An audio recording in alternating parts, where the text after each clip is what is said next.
Oke, kok Kak Antoni melihat sidang hari ini Nikita Mirzani tadi ya sempat ada bersiteru dengan JPU kembali, itu seperti apa sih kok?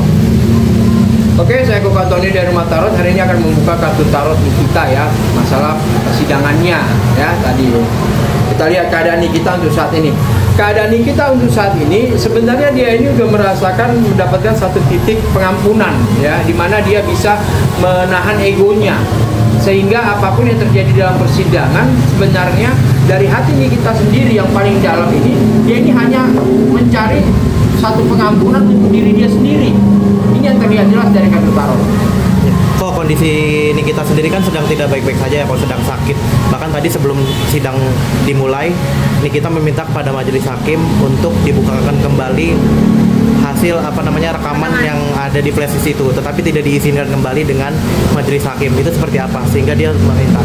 Ya sebenarnya di sini gini loh, Nikita ini udah capek ya, Nikita ini udah capek menjalani proses sidang ya, karena bagaimanapun mental dia juga ibaratnya agak terganggu lah dari persidangan-persidangan.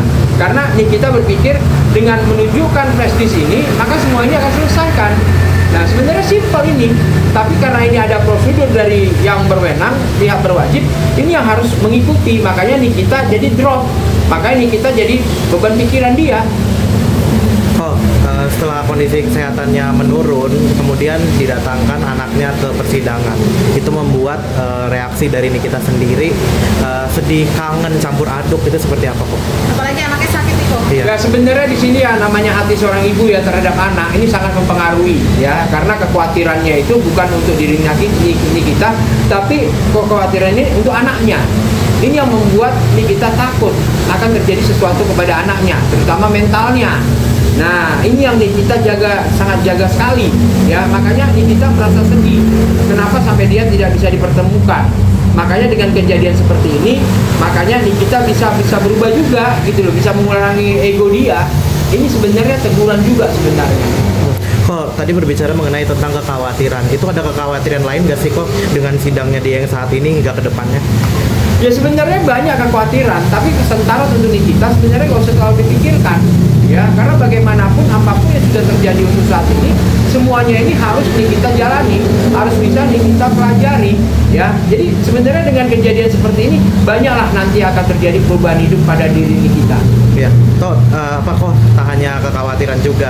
Tadi di persidangan juga ada perdebatan kembali dengan JPU, sempat hampir berantem karena terkait dengan masalah lagi-lagi tentang kekesalan itu. Seperti apa kok?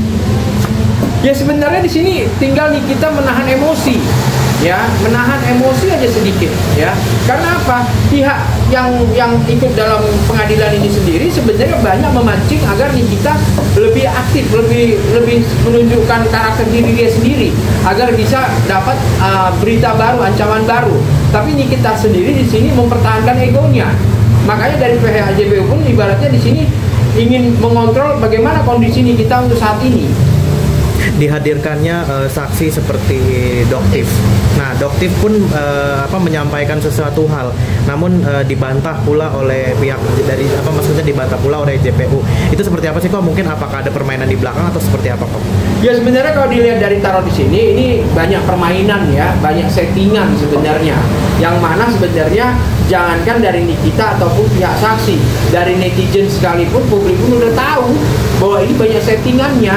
Nah, makanya apapun yang dikeluarkan, dilontarkan oleh Doktif di sini, ini banyak ibaratnya disangkal, ya tidak boleh terlalu vulgar, karena masih banyak yang harus dituntut lagi dari Nikita. Nah, ini yang terjadi karena memang banyak settingan di sini. Ketika membuka pesan dari isi yang Doktif ceritakan kepada obrolan Nikita Mirzani, mungkin JPU mengira bahwa ada kerjasama atau apa, sehingga menimbulkan banyak sekali bantahan-bantahan dari JPU. Itu seperti apa sih kok? Apa mungkin memang ada dendam pribadi terhadap Nikita sehingga hal itu dibantah terus? Ya sebenarnya di sini kalau dilihat dari tarot di sini, ini diadu siapa yang kuat, ya mental siapa yang kuat. Nah makanya apapun yang diungkapkan saksi, apapun yang dikeluarkan bukti, di sini tidak mempengaruhi keadaan Nikita. Karena apa? Karena masih banyak proses yang belum selesai, masih banyak penuntutan di balik ini semua. Makanya banyak ibaratnya keanehan ataupun kejanggalan dari bukti-bukti ataupun saksi-saksi.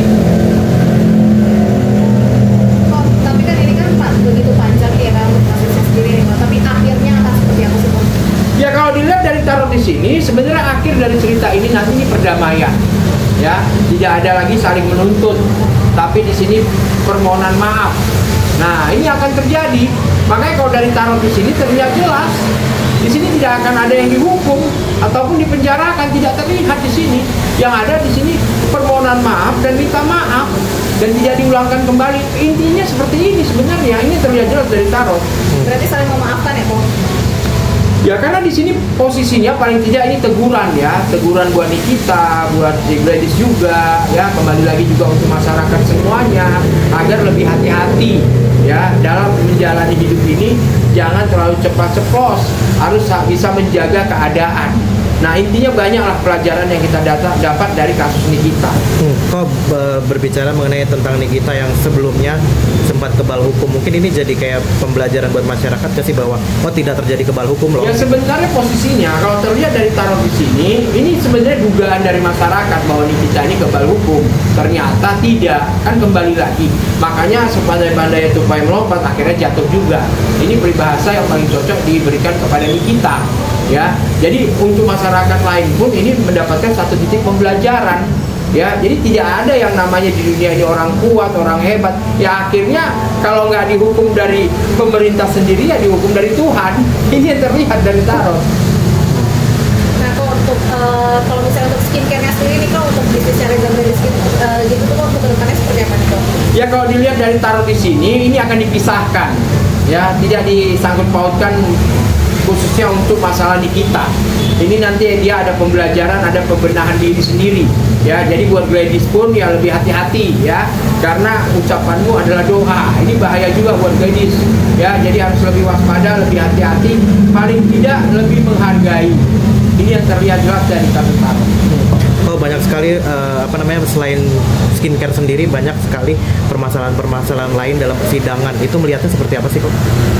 Ya sebenarnya ini kan permasalahan lain, ini kan masalah orang-orang ketiga ya yang ingin mencari panggung. Makanya pesan taruh di sini, orang-orang ketiga yang tidak punya kepentingan dengan masalah Nikita ataupun si Gladys di sini, ini nggak usah ikut-ikutan, nggak usah banyak mencari panggung lah. Pansos yang ada membodohi diri kamu sendiri, ya. Karena terlihat dari taruh di sini, banyak orang mau memanfaatkan keadaan. Nah, dia datang hadir di sana ya untuk mencari informasi, padahal dia itu tidak dibutuhkan. Nah, inilah dia menjatuhkan harga diri sendiri. Nah, ini hati-hati buat orang-orang ketiga ini karena tidak ada kaitannya dengan Nikita. Kok berarti untuk proses yang kita lihat dari sini berapa bulan lagi sih, Kok, kalau kira-kira? Kalau dilihat dari taruh di sini ya di akhir tahun juga sudah selesai. Ini dia. Di akhir tahun, belum nyampe di akhir tahun nanti ini udah selesai. Ya, karena dengan pembuktian, pembelaan akan terungkap semuanya, maka hakim mengambil keputusan, dikembalikan lagi sama pelapor, tergugat, akhirnya mereka pun berdamai. Berarti dengan catatan walaupun memang ada musuh dari Nikita Mirzani sendiri yang ingin mengadu domba dia dalam persidangan, itu akan nanti berakhir damai kah atau seperti apa kok? Ya tetap aja, ya karena tidak Nikita pun tidak mempublis ya, Nikita juga tidak mengikutinya. Itu dia. Makanya yang ada di sini orang-orang ketiga ini yang ada malah malukan diri sendiri. Ya, jadi tidak ada kaitannya sama Nikita untuk saat ini. Oke, mungkin pesan terakhir kok untuk dari persidangan tadi. Ya kembali lagi kepada diri kita, apapun yang sudah kita lakukan harus bisa kita terima dengan baik karena keegoisan akan menghancurkan kita. Jadi kembali lagi pada diri kita, harus bisa saling menghargai, harus bisa saling menghormati, maka kehidupan kebahagiaan akan kita miliki.